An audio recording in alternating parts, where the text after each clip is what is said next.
Começa agora o programa Transição, a visão espírita para um novo tempo.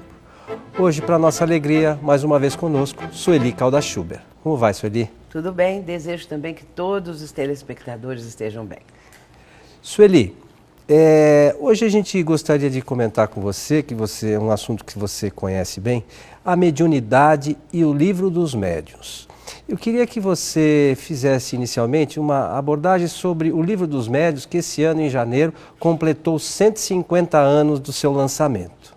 Exato. Em 1861, ele foi lançado em Paris, não é? Na França. É o segundo livro da codificação kardeciana. E Allan Kardec, quando escreveu o livro dos médiuns, ele o fez visando ajudar aqueles que, portadores da mediunidade, da faculdade mediúnica, não tinham ainda, até aquele momento, um roteiro, alguma coisa que pudesse expressar a importância da prática mediúnica e também como nortear esta prática, como realizá-la, a melhor forma, apresentando ainda os perigos, os cuidados que são necessários, porque os médiuns até então não tinham assim uma noção de como equilibrar essa faculdade. E o livro dos médiuns tem essa possibilidade dessa orientação e com isso fazendo com que a prática mediúnica seja orientada de forma correta e trazendo benefícios para a própria pessoa e para a humanidade de maneira geral. Então quer dizer que até então não existia nenhum livro que orientasse essa prática mediúnica? Sim, algumas obras, muitas delas de autores americanos, autores ingleses. Então havia assim obras que, de uma forma ou de outra, traziam algumas noções.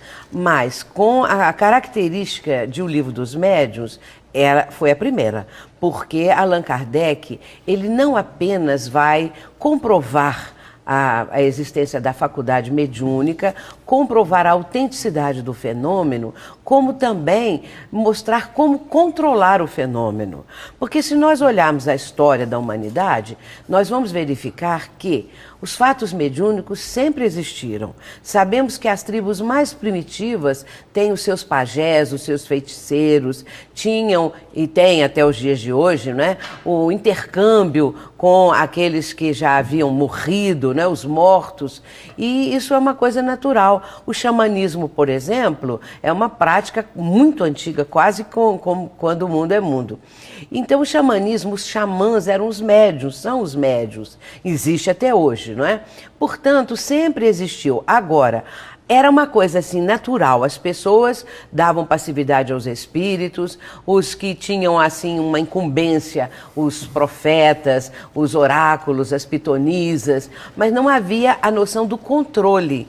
Que hora, que momento, como exercer este controle quando o espírito quer realizar determinada ação ou atitude e o médium deveria ter controle e não tinha porque não sabia como fazer. Portanto, o livro dos médiuns, ele comprova a faculdade mediúnica, orienta os médiuns e, sobretudo, ensina esse controle. E quem são os médiuns, Sueli? Os médiuns são aqueles que têm a capacidade, a faculdade de captar a presença dos espíritos. Nós, como eu acabei de dizer, nós sabemos que a história da humanidade registra isso, não é? Aqueles que percebiam o mundo espiritual, tendo percepções dos chamados mortos e que traziam essas notícias, transmitiam a palavra deles, os conselhos, alguma coisa desse tipo. Mas hoje, modernamente, não é? Nós sabemos que os médiuns são aqueles em que a faculdade se mostra caracterizada. Allan Kardec, ele vai falar na introdução de O Livro dos Médiuns a respeito da condição do ser humano. Ele diz que, se bem que todas as pessoas sejam mais ou menos médiuns, são mais ou menos médiuns, nós só denominamos médiuns aqueles em que a faculdade está bem caracterizada, ostensiva. O que quer dizer que as pessoas trazem esse germe da faculdade mediúnica? Quer dizer que todas as criaturas captam pensamentos.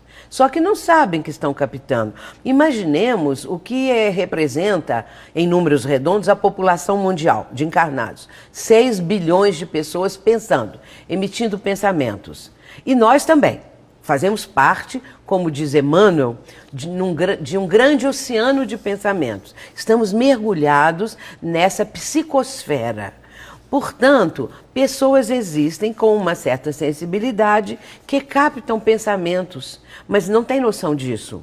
Muitas vezes, ideias que nós julgamos serem de nós mesmos, nossas próprias ideias, de repente, são ideias que nós captamos de pessoas que também comungam, ou do mesmo ideal, do mesmo propósito, estão na mesma faixa vibratória, faixa mental, e nós entramos nessa frequência, porque o pensamento, ele tem uma certa frequência, né, de ondulações, é uma onda, então ele tem uma frequência vibratória. Se nós estamos naquela frequência, nós captamos pensamentos alheios e não sabemos disso. E Allan Kardec era médium? Não.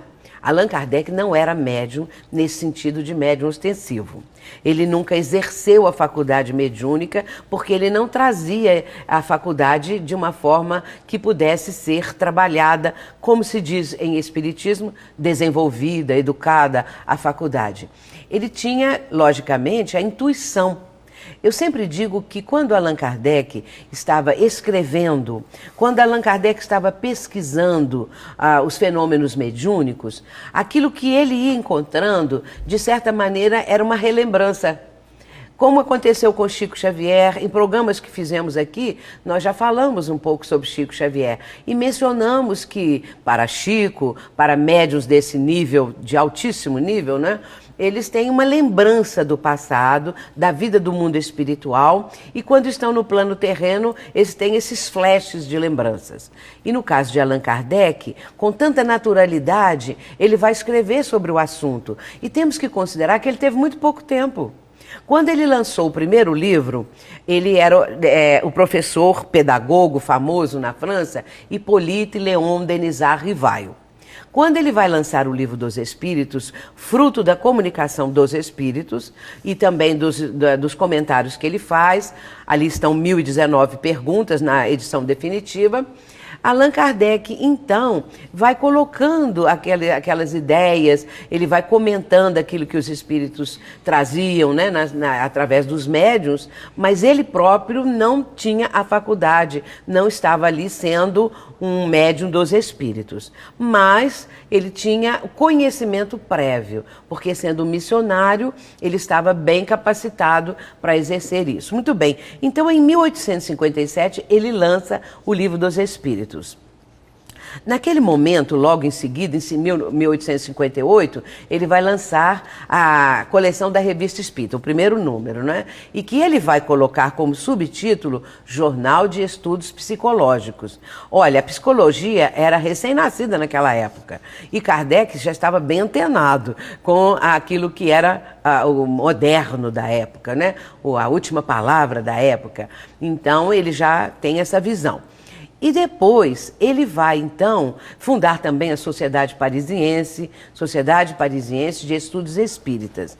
E em 1861 ele lança o Livro dos Médiuns. Imaginemos como foi pouco tempo para que ele pudesse, então, com aquele cabedal que existe aí de conhecimentos em O Livro dos Médiuns, tivesse tempo para aquilo tudo.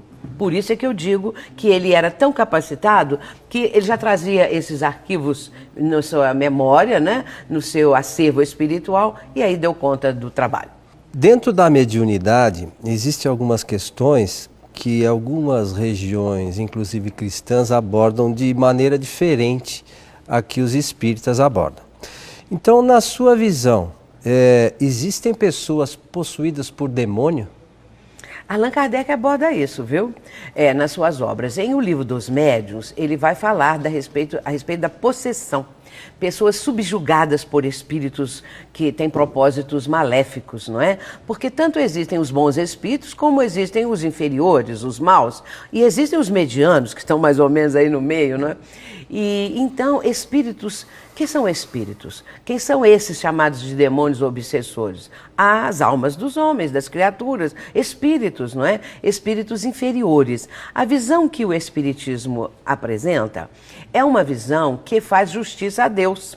Na perfeita justiça divina, não é? Nós entendendo que Deus cria todos os seus filhos de maneira igual, não há privilégios para quem quer que seja, não há proteção, não há coisa nenhuma, todo mundo é igual, todo mundo foi criado da mesma maneira.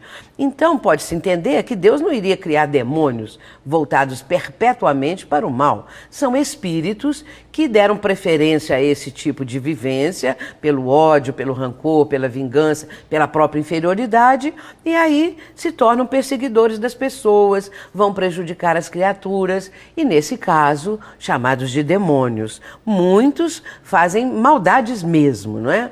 E nós encontramos até no Evangelho, nós vamos encontrar, vou só citar uma passagem, a passagem do menino lunático, que está no capítulo 17 de Mateus, logo depois que Jesus desce do Monte Tabor. E então ele vai encontrar ali uma pequena multidão, o pai desse garoto estava ali e vai dizer para Jesus se ele poderia curar o filho dele, que o filho caía ora no fogo, ora na água, possuído por um espírito maligno. E Jesus cura o menino, não é? Então a gente sabe que isso sempre existiu. Agora, este espírito que estava ali prejudicando o menino, ele vai ter oportunidade de evoluir, não vai ficar sempre assim, senão seria uma crueldade, não é, de Deus em relação a um filho que ele criou. E, portanto, demônios, nessa acepção de que nunca mais vão voltar a ser espíritos equilibrados, não vão progredir, não existe. Não vai ter espírito que vai ser eternamente mal, né? Não, de jeito nenhum. E isso tem a ver, o que essa conotação de demônio tem alguma coisa a ver com o que os espíritos denominam de obsessores? Sim. No meio espírita, nós denominamos de obsessores os espíritos que fazem o mal. Esses espíritos com propósitos negativos, que querem prejudicar as pessoas, porque vamos continuar naquela linha de raciocínio. Quem são esses espíritos? São almas de pessoas, ou espíritos, né, de pessoas que estiveram aqui no plano físico. E se essas pessoas aqui cultivaram ódio de alguém, se perseguiam determinadas outras criaturas também encarnadas, se elas desencarnam, elas não melhoram não, elas continuam com o mesmo ódio, continuam com a mesma raiva, com o mesmo ressentimento, com propósito de vingança, e vão procurar aqueles que ainda encarnados, eles têm ódio, mantêm aquele ressentimento, aquela situação. Então eles vão procurar, mas também podem encontrá-los no mundo espiritual. Se essas pessoas já desencarnaram, os desencarnados com propósito de vingança encontram aqueles tais. E aí também existe isso no mundo espiritual, essa perseguição de espírito para espírito. E existe de espírito para o encarnado. Então, são variedades do mesmo processo obsessivo, mas mantendo o quê? O ódio, a vontade de prejudicar o próximo. Porém, esses obsessores, como a doutrina espírita denomina, um dia vão se arrepender, vão ter remorso dos seus erros e vão enveredar por um novo caminho. Agora, Sueli, você falou dessa relação, da ação dos espíritos sobre os encarnados. Existe também o contrário? Ação de encarnados sobre espíritos desencarnados, ação mental, ou de encarnados para encarnados também? Em termos de obsessão, como obsessão? Claro, existe. Uma pessoa, porque nós todos somos espíritos, se estamos momentaneamente revestindo um corpo de carne, um corpo físico, isso não tira de nós a condição espiritual. Continuamos sendo espíritos. Uma pessoa aqui no plano terreno, vamos dizer assim, tem raiva de alguém, não é? Essa pessoa morre. Então, aquele que ficou aqui no plano terreno pode mentalmente começar o tempo todo a endereçar para a tal criatura, agora espírito, pensamentos de ódio, de rancor, querendo muitas coisas erradas para ela, né? Muitas coisas que ela ela fosse cada vez mais infeliz. Então, pode atingir este espírito se ele não estiver numa posição espiritual melhor. Mas existe uma outra faceta por amor. Às vezes, um casal, uma pessoa, um ente querido dessa pessoa parte para o mundo espiritual. Morreu, como a pessoa diz. Aí ela fica inconformada pela morte do filho, do parente, do ente querido e começa a chamá-lo. E começa a querer que ele esteja perto, começa a querer ver este espírito. Ou então por herança também. Não deixou a herança que eu queria, deu mais para um irmão, para uma outra pessoa. E aí começa aquela guerra mental em direção àquele desencarnado. E aí pode prejudicá-lo. E o encarnado começa a sentir, porque tudo é vibração, tudo é pensamento. Nós temos uma força mental da qual nós não temos ideia. A nossa força mental é algo assim incrível e que nós estamos agora começando a perceber isso. Então quer dizer que, por exemplo, a gente vê muitos casos de pessoas falando: ai, meu ente querido morreu, não sei o quê. A pessoa pode acabar, de uma certa forma, prejudicando a continuidade da caminhada evolutiva desse ente que desencarnou? Perfeitamente. Porque se esse pensamento é constante e se esse pensamento de alguma maneira está atingindo esse desencarnado, que é o alvo dos pensamentos, pode prejudicar, a não ser que ele seja um espírito mais evoluído. Se ele for um espírito que já tem uma certa evolução, ele fica num plano vibratório, mental, que isso não atinge no sentido de prejudicar a sua caminhada evolutiva. Embora que ele possa se entristecer com isso, sentir que esses familiares, essas pessoas deveriam mudar de forma de pensamento, essa coisa toda. Mas se não for espírito com uma certa evolução, vai ser prejudicado sim. Porque fica também numa espécie de teia mental. E essa teia mental o prende, o prejudica, até que ele consiga, então, sair desse campo mental. Se desvencilhar, né? Desvencilhar. E também tem o caso do encarnado para encarnado, né? Tem essa possibilidade. Existe uma possibilidade de uma pessoa encarnada prejudicar a outra mentalmente. Muitas pessoas dominam a outra. Existem nos relacionamentos, às vezes, algo assim. Uma pessoa tem mais força mental do que a outra, vivem uma vida a dois, mas vamos dizer, sufoca o outro com ciúme, com situações assim vexatórias, não é? Com perseguições as mais diversas. E pode até ser um pai em relação ao filho, que não deixa o filho ter o seu crescimento mental, moral, não é? Porque quer que o filho seja isso, seja aquilo, cerceia a vida do filho ou a vida de um ente querido. Nós podemos dar um exemplo também, aí um exemplo bem triste. Um traficante de drogas, quando ele quer sugestionar, induzir alguém ao uso daquela substância, daquela droga, ele pode ficar em cima, dando essas ideias, sugestionando, sugerindo, e aí a pessoa acaba aderindo porque houve uma ascendência desse tal sobre aquele que está sendo visado. Então, uma espécie de uma obsessão de alguém que está obsidiando o outro no domínio mental, porque a obsessão é um domínio mental negativo. Sueli, nós precisamos fazer um rápido intervalo e já retornamos em seguida.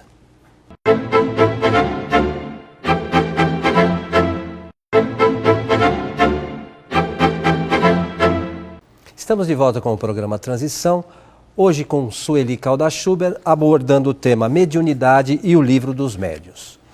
Sueli, existe uma questão que muitas pessoas não entendem bem, né? Eu acho que seria interessante a gente esclarecer.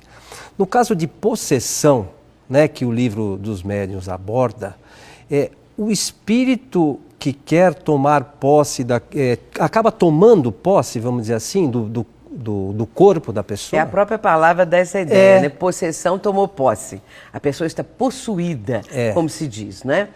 Olha, às vezes há essa ideia que este espírito malévolo, esse espírito do mal, entra dentro do corpo da pessoa. Mas a pessoa é um espírito que é dona daquele corpo. Ela pode estar tão, assim, devendo tanto, porque às vezes há uma dívida do passado entre este que é o alvo dessa perseguição e aquele que está perseguindo. E com isso, o que acontece com este que deve? Ele fica vulnerável. Ele não tem muito recurso de defesa pessoal porque não adquiriu ainda. E ele pode dar campo a que este espírito que quer dominá-lo, subjugá-lo, consiga isso, mas é uma possessão mental. E sendo uma possessão mental, ela passa a ser também física, porque dominando a mente, induz a criatura a proceder da forma que ele quer, o que está, ali no caso, assediando, o que está perseguindo. E por isso dá uma ideia, esse domínio acontece então muito próximo do espírito obsessor, que está fazendo esta vingança, e a vítima. Então ela não tem mais assim força de vontade. E ela obedece ao comando do espírito, da ideia que o espírito dominou o seu corpo, não é? Então essa é a possessão, dentro desse aspecto que o espiritismo explica. Kardec fala sobre a possessão com mais detalhes no livro A Gênese, no capítulo 14 do livro A Gênese, quando ele vai então detalhar essa questão da possessão, mas ele também aborda em O Livro dos Médiuns. E você poderia, dentro dos seus estudos, dizer se esse tipo de ação dos espíritos é confundido às vezes por pessoas como depressão? Pode ser confundido com muitas coisas, né? Com enfermidades, inclusive. O espírito que domina dessa maneira, esses espíritos, nós temos que lembrar que eles são muito ardilosos, eles são inteligentes, nós não podemos subestimá-los. Então, esse domínio mental deles chega a um ponto de estar vampirizando as energias da pessoa, estar tirando, o aspecto que eu quero dizer é esse, ele está usufruindo daquelas energias da pessoa, sugando as energias, e a pessoa fica muito combalida, ou então pode ficar muito furiosa também, se for o caso do propósito do espírito. E pode ser, então, essa criatura passar por enfermidades diversas. E você citou a depressão. Pode acontecer. Não vamos dizer que os casos de depressão são casos de possessão. Lá um ou outro pode ser assim. Não é? O tratamento hoje da depressão é um tratamento já bastante avançado, não é? Dentro da medicina atual, existem muitos recursos para ajudar as pessoas, e especialmente o espiritismo, que apresenta recursos de ordem espiritual para ajudar pessoas com depressão e com qualquer enfermidade. Agora, é uma coisa engraçada que certas linhas de pensamento, conforme se expressam, parece que só existe espíritos ruins, né, à nossa volta. Mas existem também espíritos bons, Sueli? Bem lembrado, vamos falar das coisas boas, né? Não vamos ficar só falando desse lado negativo. Nós temos conosco, primeiramente, o anjo da guarda, como diz a própria Igreja Católica, outros ramos do cristianismo, que o Espiritismo reconhece. Nós temos o espírito protetor, chamado de anjo da guarda, anjo guardião, que nome tenha. Existe aquele espírito que, desde que a criatura reencarna, vai ajudá-la. Vai procurar de todas as formas trazer bons pensamentos para a pessoa, livrá-la de alguma coisa nesse campo mental. Não invade a criatura no seu livre-arbítrio. Não há nenhuma coisa assim de estar invadindo o livre-arbítrio da pessoa. A pessoa tem a sua escolha pessoal. Mas o espírito protetor, o anjo da guarda, vai dar ideias. Vai lançar ideias, é aquela voz da consciência que muitas vezes a pessoa sente, parece que tem alguém falando alguma coisa. Entre parênteses, não confundir com processos patológicos, né? Como existe, né? A esquizofrenia, por exemplo, fechando parênteses. São ideias que esses bons espíritos induzem, trazem para o seu protegido. E também ajudam, não é, nas enfermidades, protegendo em situações difíceis. Eles estão sempre amparando, cuidando de nós. Agora, nós devemos procurar sintonizar com eles, porque às vezes a pessoa fica tão voltada para as coisas negativas. Tem pessoas que acham assim, todo mundo tem inveja de mim. Ela pensa que ela é o centro do universo, que todo mundo pensa mal dela, ou que todo mundo está com inveja e ela está submetida àquela inveja geral, os vizinhos, os parentes, são os parentes, todo mundo. Mas não é assim. Então, nós temos que nos ligar a esse bom espírito. E além desse, nós temos os familiares, aqueles que nos amaram quando aqui na Terra e que desencarnam. Eles continuam do lado de lá querendo o nosso bem, querendo proteger, querendo ajudar. Então devemos orar. Aliás, é bom dizer que a defesa que o ser humano tem em relação a espíritos malfazejos, espíritos do mal, é a prece. Quando nós fazemos prece do fundo da alma, não é uma prece decorada, é uma prece que sai de dentro do nosso mundo íntimo, uma prece de socorro, um pedido de socorro. Esses bons espíritos acodem, ajudam, protegem, amparam. Então temos que lembrar disso, não é? E quando nascemos, eles estão ali. E quando desencarnamos, eles também estão. Vamos fazer por onde sintonizarmos com eles. É mais ou menos como um desenho animado, às vezes, tem um espíritozinho que fala uma coisa boa e tem aquele do diabinho que fica falando aqui no ouvido. Mas a gente precisa saber para quem a gente dá ouvido, né, Sueli? Para quem a gente dá ouvido, para quem nós estamos dando assim, a receptividade. Vamos atender ao lado negativo ou ao lado positivo. Mas há uma coisa curiosa, não é, Coelho? É que as pessoas preferem muitas vezes o lado negativo. Infelizmente, né? Jesus denominou de porta larga da perdição. Existe a porta estreita, que é a porta correta, do caminho certo. Mas essa exige sacrifícios, exige disciplina. E a porta da perdição, a porta dos vícios, a porta dos prazeres, em que a pessoa se deixa levar sem ter um mínimo de responsabilidade. E aí, nesse caso, ela vai entrar em sintonia com espíritos assim. Espíritos do vício, espíritos que querem realizar maldades. Então, às vezes fala assim, fulano é do bem, o outro fulano lá não é? Às vezes acha assim, o bem é monótono. Dizem até numa brincadeira, né, assim, que o céu é monótono e que o inferno é que é animado. Então, a pessoa prefere o inferno, porque lá no inferno tem coisa para fazer e no céu não tem nada. Só que, na realidade, são cidades espirituais, é o mundo espiritual, afinal de contas, que é a grande descoberta desse milênio. Tá, e isso tudo está relacionado com as tentações, né, Sueli? Como é que a gente resiste a esse tipo de tentação, de intuição, muitas vezes? Tentação é tão assim, de caráter universal, que Jesus colocou na prece do Pai Nosso. Quando ele está pedindo, ensinando aos discípulos e a toda a humanidade como orar, Jesus vai dizer, naquele momento final da oração do Pai Nosso, não nos deixeis cair em tentações. Porque a tentação existe, mas ela existe dentro de nós. A vontade de fazer algo errado, algo proibido, algo que a gente sabe que faz mal, algo que nós sabemos que vai nos prejudicar e prejudicar o próximo. Mas aí a gente sucumbe à tentação. Como que nós vamos resistir à tentação? Olha a prece do Pai Nosso, pedindo ao Pai do Céu, a Deus, não nos deixeis cair em tentação. Vigilância, não é? Temos que vigiar, como Jesus também ensinou, vigiai e orai, para não cair em tentação. Exatamente isso. Todo ser humano tem tentação de alguma coisa. Nós trazemos isso do passado, trazemos isso conosco, não é? A vontade de fazer algo que achamos que é um prazer, que vai nos dar uma alegria muito grande, esquecido que depois vem o resultado. Ação e reação, lei de causa e efeito também. Então, fazer o bem, orar, não é? Manter o pensamento em situações mentais mais positivas, eu quero dizer assim também, altruísticas, não é? Propósitos altruísticos. Isso é muito bom, trabalhar pelo bem do próximo.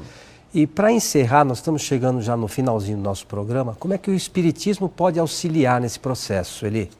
A doutrina espírita, ela aclara essa situação toda, mostra a questão dos espíritos malfazejos, os espíritos protetores, mostra a necessidade da prece, da vigilância, de fazer o bem. Então, são 3 coisas importantíssimas.